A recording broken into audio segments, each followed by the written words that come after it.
Hello friends, welcome to my channel quick cooking Tamil. வாங்க, இன்றைக்கி நம்ம ஒரு ஸ்வீட் ரெசிபி தான் பார்க்க போகிறோம்.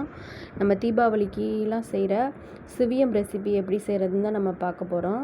பாருங்கள், நான் இப்போ இது பிச்சு காட்டுறேன். எவ்வளோ சூப்பராக சாஃப்டாக வந்திருக்குன்னு. கண்டிப்பாக நீங்களும் ட்ரை பண்ணி பாருங்கள் ஃப்ரெண்ட்ஸ்.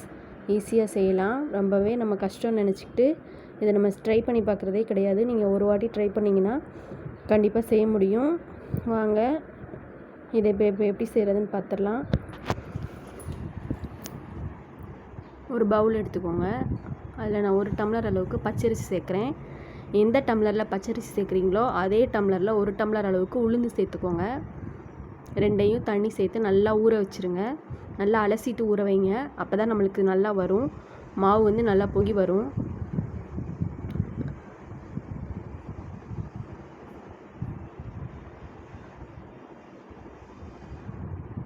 இப்போ நல்லா அரிசி உளுந்து ஊறிடுச்சு. தண்ணியெல்லாம் வடிச்சிட்டு நம்ம ஒரு மிக்ஸி பவுலில் சேர்த்துக்கலாம். அரைக்கும் போது கொஞ்சமாக தண்ணி சேர்த்து அரைங்க. நம்மளுக்கு மாவு கொஞ்சம் கெட்டியாக இருக்கணும். தண்ணி அரைச்சிடாதீங்க. நம்மளால் அப்புறம் டிப் பண்ணி சிவியம் போடும்போது பிரிஞ்சு வந்துடும். அதனால் நான் கொஞ்சம் கெட்டி பதத்துக்கு அரைச்சிக்கோங்க. மாவு அரைச்சிட்டு நான் என்ன பதம்னு காட்டுறேன். அந்த அளவுக்கு நீங்கள் அரைச்சி எடுத்துக்கோங்க.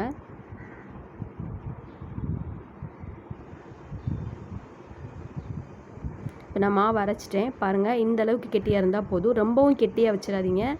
ரொம்ப வரன்னு இருக்கும். சாஃப்ட்னஸ் இல்லாமல் போயிடும். இப்போ நம்ம உள்ளே வைக்கிற அந்த சர்க்கரை உருண்டை ரெடி பண்ணிடலாம். நான் ஒரு 2 டம்ளர் அளவுக்கு கடலைப்பருப்பை எடுத்து வேக வச்சு எடுத்து வச்சுருக்கேன். இப்படியே நம்ம இருந்ததுன்னா நம்மளால் உருண்டை பிடிக்க முடியாது. அதனால் மிக்ஸி பவுலில் சேர்த்து லைட்டாக ஒரு சுற்றி எடுத்துக்கோங்க.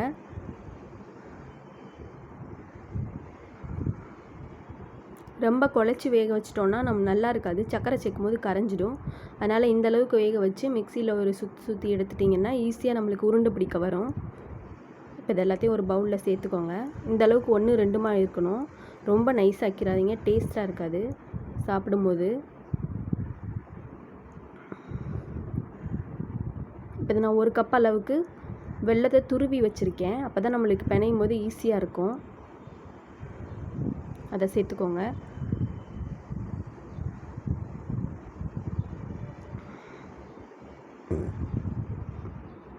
ஒரு கப் தேங்காய் துருவி அதை நல்லா ஒரு பேனில் சேர்த்து வறுத்து எடுத்துக்கோங்க.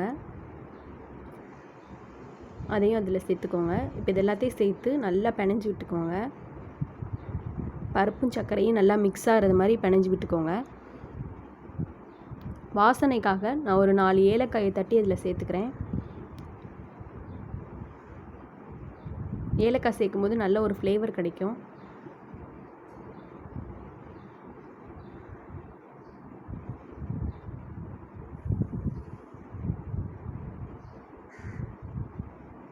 இப்போ இது எல்லாத்தையும் நல்லா பிணைஞ்சிட்டு உருண்டை பிடிச்சிருங்க. இந்த மாதிரி சின்ன சைஸாக. சர்க்கரை நல்லா மெல்ட் ஆகி வரதுனால நம்ம ஈஸியாகவே இருக்கும் நம்மளுக்கு உருண்டை பிடிக்கிறதுக்கு. இந்த மாதிரி நம்ம எல்லா உருண்டையும் பிடிச்சி எடுத்து வச்சுக்கலாம். அப்போ தான் நம்ம டக்குன்னு போட்டு எடுக்கிறதுக்கு ஈஸியாக இருக்கும். மாவு ரெடி பண்ணிட்டோம், உருண்டையும் ரெடி பண்ணிட்டோம். எண்ணெயை சூடு பண்ணி மாவில் டிப் பண்ணி போட்டு எடுத்துட்டோன்னா நம்மளுக்கு சூப்பரான சிவியம் ரெசிபி ரெடி.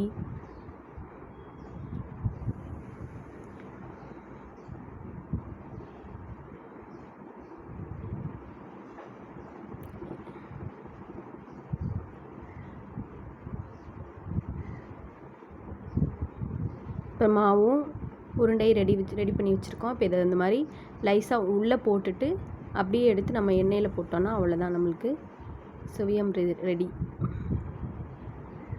ஃபுல்லாக கோட் பண்ணிவிட்டு அப்படியே எடுத்து போட்டுருங்க.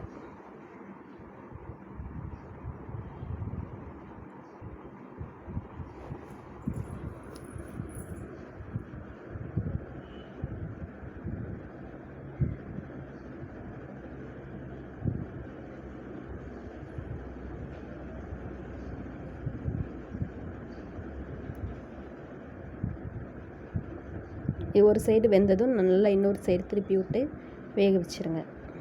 2 சைடும் வெந்துடுச்சு. ரொம்ப ப்ரௌனாக விட வேணாம். ஓரளவு சிம்மில் வச்சே வேக வச்சா போதும். இந்த மாதிரி கலரில் நம்ம எடுத்துடலாம்.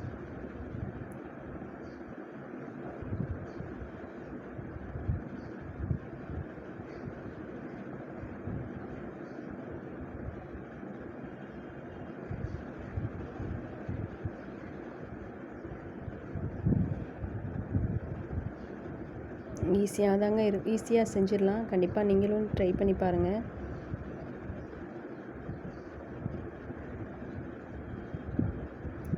ட்ரை பண்ணி பார்த்துட்டு எப்படி இருந்துச்சுங்கிற கமெண்ட்டில் சொல்லுங்கள் ஃப்ரெண்ட்ஸ்.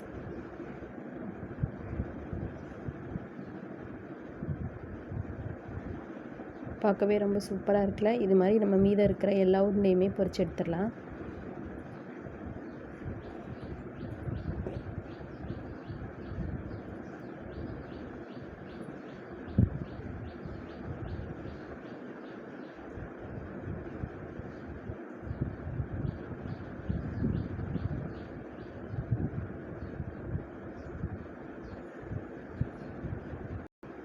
அவ்வளோதான், ரெடி.